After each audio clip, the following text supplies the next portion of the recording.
This Thursday marks the 80th anniversary of the D-Day landings, which was a huge turning point in the Second World War and helped secure all of our freedom. On the 6th of June 1944, Allied forces landed on the beaches of northern France to take back occupied Europe from the Nazis. And all this week we're meeting some of the heroes we have to thank for that day.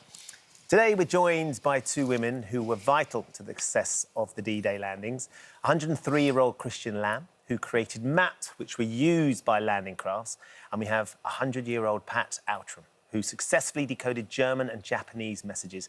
Good morning to both of you this morning. Good morning. Thank you both for coming in. It's an absolute treat for Kat and I to meet you and to hear your stories. It really is. And these ladies are 100... She's going to be 104 next month, and Pat is 100 right now. 100 years young. Yeah. And still full of life. Amazing. And we're thrilled that you can share a little bit of the history of what you both did during the war. Pat, I wonder if we can start with you, because your role in the war certainly had a lot to do with the fact that you learnt German, didn't you, in about 1938. How did you come to be a fluent German speaker? Well, we shared my grandfather's house in the countryside in Lancashire, and he couldn't get an English cook or housemaid who would stay because it was very boring. But he found that there were Austrian refugees who were very eager to get to a safe place, and they would take a job as cook or housemaid.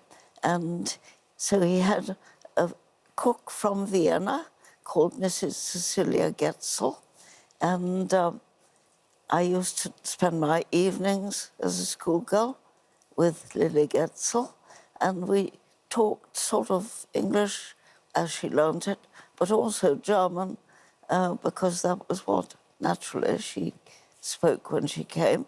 So I learnt German a very easy way, just chatting with Lily Getzel. Amazing.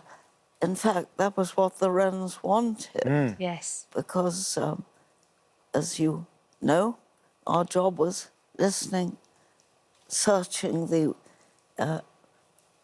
wavelengths the German Navy used, writing down anything we heard. And so my kind of German was the right kind of German. And you were based at Abbott's Cliff, listening in to all the different radio transmissions coming from the Germans. But that was actually an incredibly dangerous place to be too, wasn't it? Well, it was a bit tricky because it was within shelling range. Right. They had these big guns that could shell Dover and Folkestone. Yep. I'm amazed they never had a shot at our building because it was a quite conspicuous white house on top of a cliff all by itself. Yeah. But they never did. Didn't one day one of your colleagues actually come in with something quite dangerous, though? I was just thinking of that. I remember, yes, my colleague came rushing towards our newsroom where we worked, carrying a bomb in her arms and saying, "Look what I found." And what was your response? And we said, "Go away, go away." But she just, no idea that wasn't a very good idea. No. And then one day you actually had a run-in with Churchill too. Well, I think I'd been on a night watch, because we did night watches as well as day, obviously. And I was just relaxing in a nice, quiet, warm corner with my library book. And there was a path up from the car park below by the road. And I saw a little party of people coming. I thought, I think that's the Prime Minister, Winston Churchill. And I think that's General Montgomery, and it was. And some staff officers. And I was supposed to salute if I was wearing a hat, but I wasn't wearing a hat. Right. So I did the only thing you could do and said, "Hello, everybody." "Good morning." And they all said, "Hello, good morning." And then they went on to the edge of the cliff and they gazed across towards Calais. And then they went away again. That's the interesting thing about that, Christian. I think if we bring you in here, because the reason they went to gaze across Calais was the idea was they wanted to give the sense to any of the Germans that may be spying that D-Day, the Normandy landings, would have happened through Calais. That was going to happen in Calais. So they wanted to persuade them. You were there in London planning the landings and heard all the discussion about whether they were going to go through Normandy or whether they were going to go through Calais. You experienced that side of it, didn't you? Well, the interesting thing was that having decided which one was going to be where, they then sent every possible indication that it was the wrong one, so that Hitler would get it all wrong.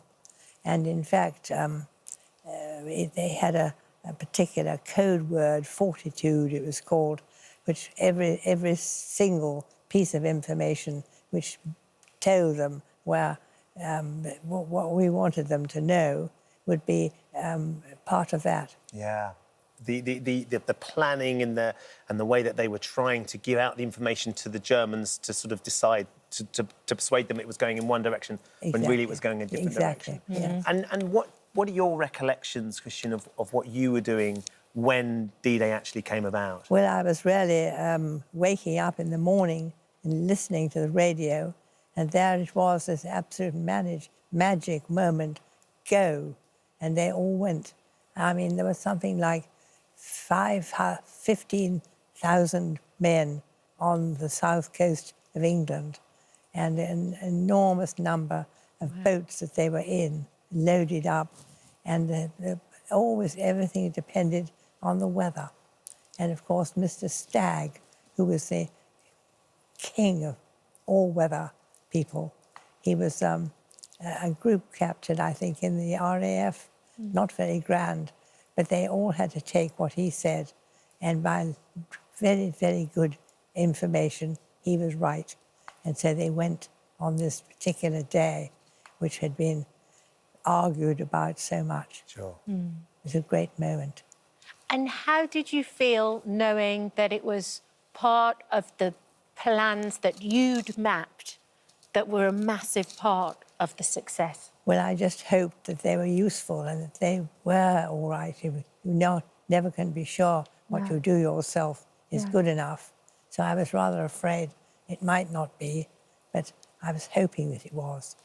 It's extraordinary hearing you both talk. The decoding of the messages that was so vital for all the information that we needed, and the planning of the maps that was so vital for the success of the whole operation is incredible. You've both written some books. Absolutely. We have Code Breaking Sisters here, that's Pat's book, and Beyond the Sea, A Wren at War, which is Christian's book.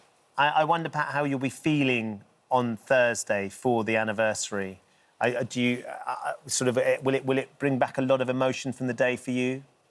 Well, it always does bring back a lot of memories. And, you know, because we were all very young, and I think perhaps your memories are particularly, I don't know, acute or... Anyway, I'm, you know, quite proud to have been a minor cog in what happened and the time. You say minor, I think you're all incredibly major and hugely important. We owe a lot to the work and the dedication that you all put into that extraordinary occasion. Thank you both for coming in and sharing some of your story with us this morning. It's lovely to meet you. Two incredible women, Absolutely. Incredible women. Thank you. Thank you for asking us. Our pleasure. Thank you. Right then, coming up next, there's some simple tips which could save you thousands of pounds in plumbing costs. We're going to be giving you the confidence to tend to your dodgy pipes. And we're seeing double, but can you tell which outfit is more expensive? Laura Paddy will be helping you get the high-end look for high street prices. We'll see you after this.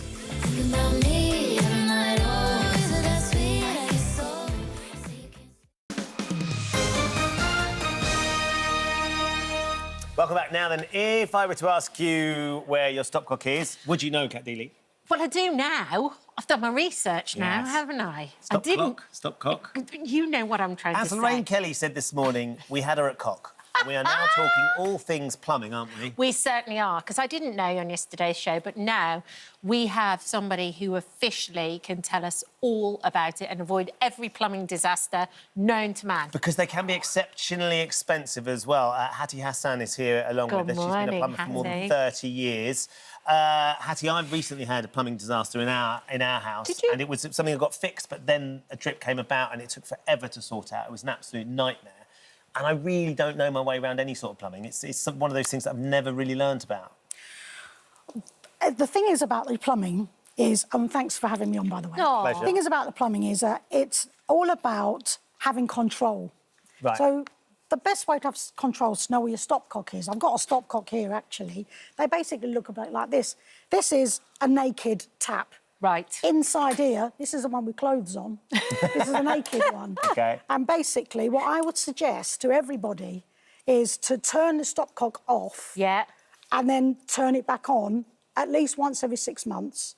And when you turn it back on, turn it fully on and then turn it back. OK, if you don't know where your stopcock is, though, where is it likely to be? Where should we be looking for Right, OK. Again, about that, plumbing is lazy. OK. So where your kitchen is, you'll often find your bathroom above. Yeah. So that's a clue to what side of the house you should be looking for your stopcock. So it's going to be somewhere near there, because it wants to be right before your first appliance or your kitchen sink. So under your sink, maybe, in a cellar, under your kickboards. Those are the sort There's of places no to one look. uniform place. Pamela No. says my stopcock is under my sink, but it's completely stuck. Ooh. She's got no Well, chance. there's nothing worse than a stiff Stuck. stopcock. No. Can you imagine if you'd been asked to say that yesterday? There is. I'm with you, Hattie. And I'll tell you how you can prevent that. How do you prevent a stiff You can stopcock? if you put some white vinegar on it, that will clean the lime away. Oh, OK. OK, so that's why I suggest that you turn it off and turn it back on again To keep it moving every again when 3 it's months, stuck. and that will stop it from getting stuck. So, Pamela, OK. stick some white wine vinegar on your stiff stopcock, and then that will lubricate it up. Yeah. What about one of the people... Oh, Pam says our son had a kitchen disaster. They found the stopcock outside in the pavement. Yeah, well, every house has that's like the utility company's stopcock. Right, so that's... There should be one in the house as well. Right, But OK. if you can't find it because there's been some refurbs or whatever, a builder's gone on and, you know, covered it over with some new appliances, new cupboards, then that's the next place to go. Right. OK. Well, let's talk about some problems that people have that are very common. Leaky faucets. Right, well... A leaky faucet, that's American for tap, A right? tap, yeah. Yeah. OK. Yeah. I call it a tap. All right, lady. So, again, there is some very basic knowledge, OK? So a tap... Yeah. This is your basic screw-down tap, Yes. right? Because basically you screw it down. As you're opening and and off. closing. As you're Yeah, opening yeah, and off. OK, yeah, Yeah. yeah, that makes sense. So this will have your bog standard washers inside, and there's a box of washers here Yeah. where with all different sizes in. OK. Now, before you get to your tap, what's really, really useful again to have control over your plumbing is to be able to isolate that one tap. Right, So you yes. don't have to turn off all your water. Yeah. Just because one tap's dripping. So all of you, have a look out underneath your sinks, under your basin, under your toilet. You'll find something like this. Yeah. It's called an isolation valve. OK. Nice. OK. See, yeah, it's I've the thing with the recognised that. screws, I've seen yeah? them. Yeah. So you get a screwdriver. Yeah. Now, the secret is there's a slot there. That goes in the direction of the pipe. Right. That Yeah. means it's open. OK. Ah, To turn it off, you go a quarter turn so that the it's slot is going perpendicular to across the the pipe. pipe. Yeah, like that. That means it's off. Nice. So therefore, if you've got a dripping tap, don't turn off your whole stopcock. Don't Yeah. be without water or toilet. Yeah. Just turn off that. The If isolation you valve. haven't got these fitted, get them fitted because they'll save you a lot of money in the long run. So once Amazing. you've done the isolation valve, then what do you do? Then you can take your tap apart. Right. So basically, you can unscrew that. Which is the right on the top, bit, the little right cap on the top. Yeah, and there's a screw inside there. You pull that off. That will come off. New and then washer. inside there will be something that looks like this. So I said this is naked. Right, yeah. You'll undo the thing that looks like that. Yeah. A washer at the bottom will just pop off. It will probably be in two halves, or it'll be split or Hence the flat. drip. Just pop another one on, Fix it better. reverse, And don't forget to turn the water back on. and then turn it back on. Yeah. OK, maybe Easy. I could even do that. Clogged drains, what about those? Because I've been reading about this and they say don't put those chemicals down the drain if you've got a clog. Well, I'm not a fan of chemicals because what chemicals are supposed to do is they're supposed to eat stuff. Right. So basically what they do is they don't know the difference between plastic and grease. So they'll just eat the plastic. They'll eat the rubber seals. You can see The there's a rubber pipes. seal there. Ah. And there's a rubber seal on here. Yeah, yeah, yeah. So wherever there's a rubber seal, It could degrade it. it can degrade it. And that will mean, OK, so you'll get a quick fix. OK. So if it's But blocked, what do we do then? later, drip and you'll need to get this replaced. So this is under your sink, the trap, or U-bend, as you U-bend, like it, yeah, because yeah. it's a U shape. So basically, put your plug in, put a bowl underneath, because this is always full of water. Okay. Or rice. Then you just undo that and undo that. And literally, it will just, it's difficult without a sink attached, but there you go. Then you just, this is where all the muck and crap sits. And you think that's often that can be rice? Rice, grease, cooking grease. Hair, whatever hair, it is. especially on a shower Oh, yeah. or bath. Yeah. But the thing is, with baths and showers, you can't really get to them easily. No, they're a bit more tricky. But Hattie was saying if you pour boiling water down every couple of months, it will clear everything out the way. Boiling water. Yeah, Couple very of kettles in quick succession. What about boilers? Yeah. Pressure of boilers. Helen's asked this. Low pressure, she's in a top floor flat. Can she improve the water pressure? Oh, water pressure, that is very much dictated by what comes into the building. That's the difference to boiler pressure. OK. So that's something then that she needs to talk to her water supplier about. OK, so when boiler pressure then? So boiler pressure, most houses have combi boilers. Yep. I can only have time to talk about that today, but you're looking for something that looks like this. It's a filling loop. OK. What I would again suggest is that what you do with your filling loop, once you've identified it, is just have a play with these. That's on because it's going the same direction as the pipe. That's off. Yeah. So one of these might be more stiff than the other. Both of them have to be on in order for any water to flow. So don't worry if you only turn one on. I would get the stiffest one. In this case, it's that one. I'd leave that one on, then go to the other one, turn that one on, and watch your pressure gauge. There'll be a needle. Oh, I see. It'll go up to 1 is the best place for it to go to. Stop there. Then you turn that off. Then you turn that off. OK. And that's your boiler pressure topped up OK. to 1 bar. And you can do that yourself? You can do that yourself. And some boilers, they will turn themselves off if the pressure drops below a certain level. So you need to be able to do this because you don't want to call a plumber out to do that. No, it's that simple simple. Thank you for joining us this morning, Hattie. She's amazing. She started her own female company, Female Plumbers. Isn't that cool? Very, very cool. We also help women become plumbers. That's brilliant. Help women become plumbers. She's going to be on my speed dial. Hattie. Hattie Stopcocks. She can. Thank you so much. Thank you. Dear Deirdre's going to be here right after this break to taking all your calls. We'll see you in a bit. Thank you. I am taking you.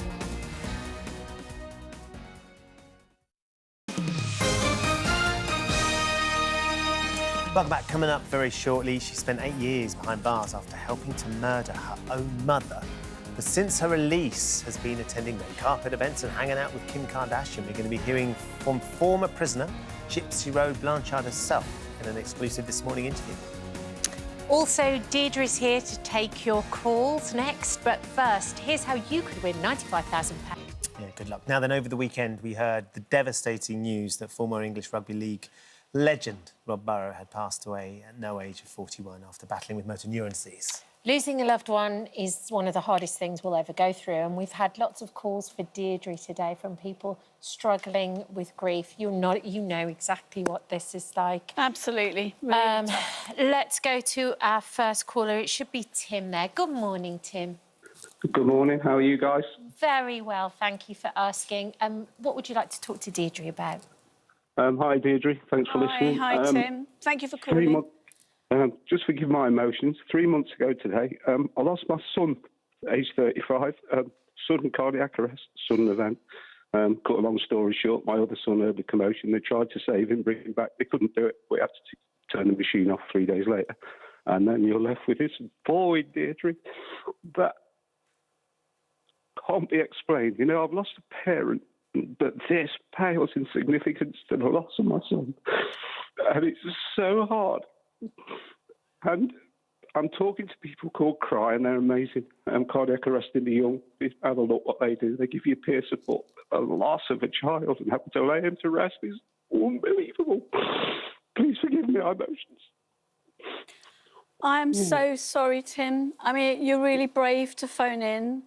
I think losing, we shouldn't really sort of rank deaths and bereavement and loss, but I think there's no doubt that losing a child just absolutely is the most painful loss. Our hearts are with you. I'm just so sorry, and I completely understand that you're struggling. I think one thing I'd want to say in all this is that I think until people actually experience a really intense bereavement like this, it's really hard for them to understand just how brutal it is. You know, we hear about bereavement when we've not really experienced it. We hear about death. It's absolutely horrendous. So I really do feel as though, you know, I lost my own husband 18 months ago. I totally feel for you in your loss, which I would probably say is even worse.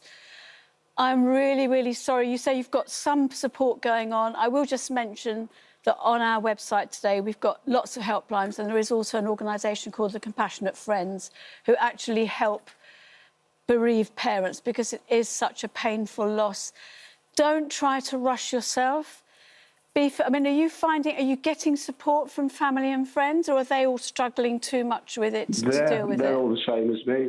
You can just so up and down, aren't you? You have a good day and then you have 5 bad days, you know, like going up to see where it's late to rest, and you just feel like you've got brain fog all the time. You can't remember everything. You can't think straight. You can drive a car and you don't remember getting there. And it's just so hard.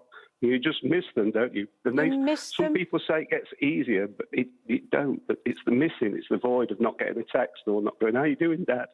Things like that. It's just really hard. It is really. And when I say heartbreaking, I mean it is really, really heartbreaking. So don't rush yourself. I mean, to be honest, you will find a way. You know, there's no way round grief. You have to go through it. It's extremely painful to go through it. You do, in the end, find a way of living with this loss. You may find... I really don't want to say anything that's sort of slick, you know, about there's any positives out of this, because it's just awful. It really is awful. But one thing I could suggest you do is maybe think of some way you could commemorate your son. Is there something you could do in his memory? Could be about getting yourself fitter or something. You know, would he have worried about you? But it could be there is some cause he would have loved, that he would have espoused. You could do something for them, raising money in his name. It's, you know, another way to preserve the memory of him. And it gives you a focus. I mean, one thing in all of this, so I'll just talk about structure, because I think that helps. I mean, I find actually coming here to do this helps me, you know, because it means I've got to get myself out of the house on a Monday, get myself organised. You know, having some structure there can help. But obviously you also need to allow yourself the time where you can just shed your tears, you can sob, you can fall to bits when that is what you need to do, because I certainly have those times as well. All right, but I do think with your son, find a way to commemorate him, and also maybe with someone else, if you put together a memory book of him, good photos. You know, try to think about he did have 35 years in this world. You had treasure the 35 years you did have with him. Think of the good moments and maybe collect those in a way that you can easily access. Sure, thanks, Deirdre. Tim, thank you for phoning. As Deirdre said, our hearts go out to you and your family. And do stay on the line as well, because we will make sure that we stay in touch and actually can offer some more advice and some help. And I can talk some more. Deirdre's got some brilliant groups that may be able to offer some support too. So thank you for your call. Let's go to Emma. Morning, Emma. Morning. Emma, thank you for calling in. What would you like to ask Deirdre? So, similar to you, really. My husband died of breast cancer 18 months ago. It was one of the hardest journeys that I've ever endured. As you can appreciate, grief, it never comes to an end. It ebbs and flows, I guess. And a lot of people say time is a healer, but it isn't. I don't think you ever heal from losing your husband or your partner. And I just feel like I can't go out and do nice things because I feel guilty that he's not here to enjoy them with me. We had a grandson who was born 2 months before he died. And I look at him and when I spend time with him, I do feel joy, but I also feel that my husband's missing out on those precious experiences. I just feel like I'm just stuck and I'm just existing. Yeah. I mean, obviously I really do sympathise, Emma. I mean, I do know how those feelings are. I think one thing I'd want to emphasise, though, is if your husband loved you and you had a good relationship, he would want you to find the joy in your life that you can still find. He would want you to go out. He'd want you to see friends. He'd want you to enjoy your family. And yes, when you see your grandson, you get a pang of thinking, oh, you know, he'd have so loved to be here and to be enjoying this with me. But that doesn't have to stop you really enjoying your grandson. Maybe imagine your husband is, you know, is up there looking down, seeing it, enjoying the bonds that you still have with your family. And as I say, please do allow yourself to have the good moments, because goodness knows, you know, they can be few and far between at this stage. So, you know, allow yourself to find the joy where you can. Do you have good friends and family you can share your feelings with? Yeah, I have a Good. really good family network who are amazing. And Great. a friend, well, my sister and my best friend both are widows as well. So, yeah, we are very close, and it's very helpful to have them. It is. I mean, it's really good to have people who really know how you feel. I will also mention there is an organisation called Cruise. If you feel you get stuck in your grieving, which some of us can do, Cruise, I think, are particularly helpful a few months or even years down the line. If you need some more help, and they have a helpline. They're on our website, as I said before. But as I say, please let yourself enjoy the good. And again, maybe, you know, collect some good memories of you and your husband together. Treasure all those years you did have together. Think of the good times. I know at home I've got some cards up that my husband made for me. You know, so you can still feel those warm moments that they are still feeding into you, and that is good. But I completely agree. The loss is there. You know, there's no easy way, and it just is heartbreaking when it really eats into you. Yeah, it is. And you're right. I 100%. I'm religious, and my belief is that he is watching over me. Good. And he sees his grandson, and yeah, I know that without a doubt. Yeah, but as I say, let yourself have some of those good times. And again, we'll stay in touch with you and see how you're getting on, all right? Emma, thank you for calling. Thank you, Emma. Hopefully some of that advice from Deirdre is going to help. And as you say, if you can imagine him up there as well, certainly if you are religious and enjoying the moments that you're sharing with your grandson. I don't think it's just if you're religious, you know. I think you can just feel they've been in your life, that presence is there. You've learnt so much probably from them and shared so much. It's still coming to you, even if you're not religious. Yeah, they always stay with us, I think. Yeah, I think so. We Did you? Thank internalise you. them. I'm afraid we're out of time. Yeah. We had a lot more callers, unfortunately. We couldn't get through them. I'm going to call the people who didn't get through. Thank you, Deirdre. Yeah. Right, we're going to take a short break. See you in a bit.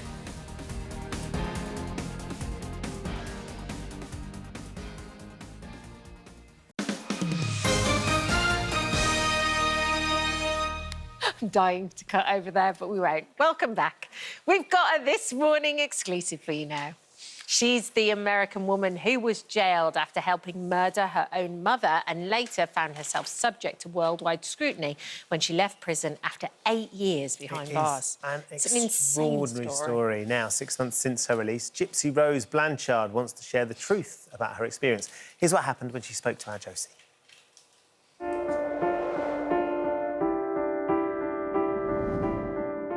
As far as true crime stories go, few captivate like the saga of Gypsy Rose Blanchard, a young woman from Missouri who persuaded her online boyfriend to kill her own mother. However, this case was not straightforward. These images show a young girl seemingly crippled by multiple physical and mental disabilities, wheelchair-bound and unable to survive without her mother's care. Gypsy's mother, Dee Dee, reported that her daughter suffered from leukemia, muscular dystrophy, asthma, seizures, and hearing and visual impairment. For years, Gypsy was prescribed a host of medications, underwent multiple surgeries, including teeth removal, and couldn't sleep without the aid of a breathing machine. But the truth is that Gypsy did not suffer any of the conditions that Dee Dee claimed, and for over 20 years had instead been a tragic victim of Munchausen by proxy at the hands of her mother, resulting in severe mental and physical trauma. In 2015, Gypsy joined a dating site where she met Nicholas Goderjohn, who later became her online boyfriend. At Gypsy's request, he came to her house and stabbed Dee Dee to death while Gypsy waited, ears covered, in a bathroom. The murder trial revealed the extent of Gypsy's abuse by her mother, and her lawyer was able to arrange a plea deal of second-degree murder and 10 years in prison. Now, after serving 8 of her 10-year prison sentence, Gypsy has been released, and she'll be speaking exclusively to This Morning to reveal what life is like after lockup. Gypsy Rose, thank you for joining us on This Morning. What has life been like since your release in December? Life has been a whirlwind. For the last 5 months, I've gone through a lot of changes in my everyday life, in my love life, home life. So the last 5 months have been quite an adjustment. You know my story. Now let's see what I do with my life. These last 5 months since Gypsy's release have been documented in a new series, Gypsy Rose, Life After Lockup, set to broadcast from next week.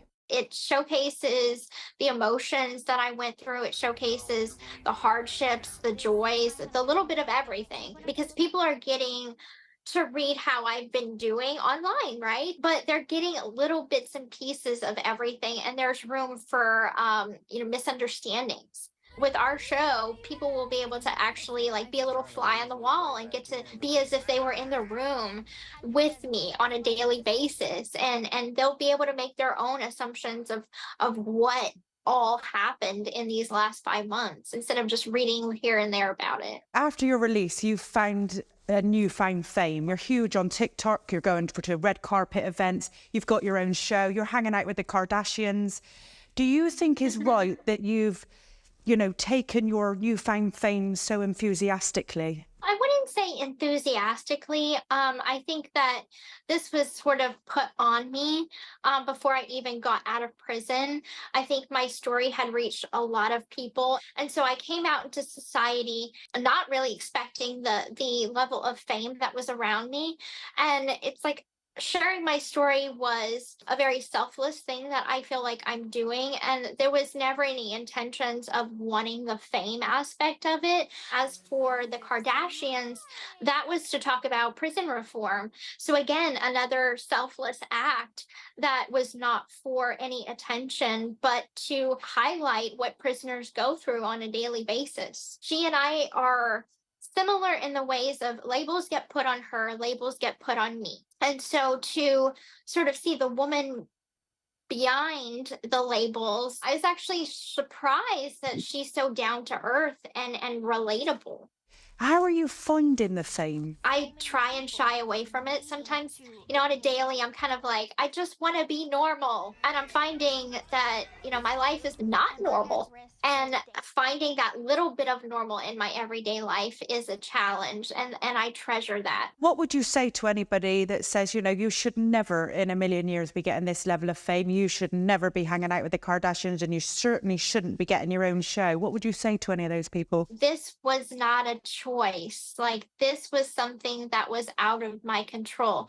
What I chose to do is share my story and set the record straight going forward. You went through the most horrific abuse, but why did you not expose your mum's lies to the police? Why did you take it as far as what you did? Honestly, I didn't know the extent of the abuse myself. Some things were very obvious, like the physical abuse, but there was other things in the medical abuse side of it that if it wasn't very visual, like my mother said I had cancer.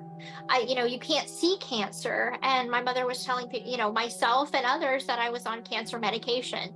So there was things like those little things that I didn't even know until upon arrest after the crime. Have you got any regrets? Oh yeah, I have lots of regrets, lots of things that I would change. Obviously the big one, that goes without saying, but that's on my conscience. I have to live with that on a daily basis. Yes, I did my time. I did 8.5 years, but that was a prison sentence. The emotional and mental regret that I have to live with goes for the rest of my life.